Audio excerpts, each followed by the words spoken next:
My name is Ann Taylor. It's 1845, and it's been a rough time since the United States wanted to gain Oregon. President Polk thought that to get Oregon, we would have to add Texas to the United States. But what he didn't know was doing that would lead us into a bloody war with Mexico. The United States refused to annex Texas in 1836, but by 1844, most of us changed our minds. So Sam Houston, the president of Texas, signed the treaty to annex Texas with the United States. But the Senate refused to ratify because they were scared that it would cause a problem with Mexico. But Sam didn't give up. He used propaganda to persuade us to agree to annexing Texas. He told us that Texas might become an ally of Britain, so we finally agreed. As the Senate thought, it immediately led to trouble with Mexico.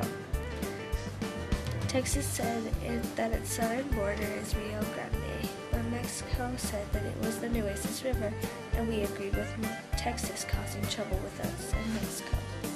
It was rough because that wasn't the only problem the president had to face when he took office in March 1845. On a campaign promise, he moved so he can gain Oregon, so it seemed as if the United States and Britain would go into a war.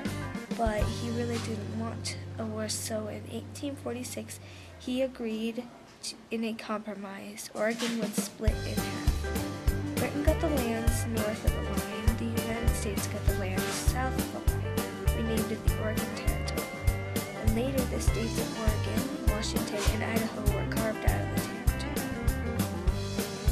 Mexico never approved of the independence in Texas, so the annexation made Mexico mad, and it worried us and the Mexicans, so they thought that Texas doing that would encourage Americans in California and New Mexico to rebel. We were mad at Mexico as well. The president offered Mexico $30 million for California and New Mexico, but they refused the offer, so we felt that Mexico stood in the way of war this time. In January 1846, President Polk ordered General Zachary Taylor to cross the Nueces River and set a post along the Rio Grande. He knew that Mexico owned the land, and he knew it would spark a war, and it did. Mexico fought briefly with America across the Rio Grande. Soldiers on both sides were killed. It didn't fail, but it was good knowing our country was fighting for what we wanted. President Polk said that Mexico had shed American blood upon the American soul. At a speech, Congress, he wanted a war with Mexico, so Americans were divided. People in the South and West wanted more land, so they fought for it. The Mexican War officially began, and we fought bravely. Zachary Taylor won many battles against California. The Mexican army then was a real rebellion in California. Americans in Northern California had risen up against Mexico even before hearing the Mexican War.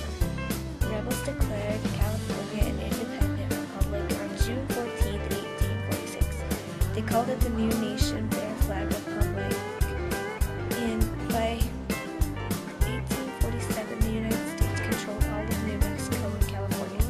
With the American army in Mexico City, the Mexican government had no choice but to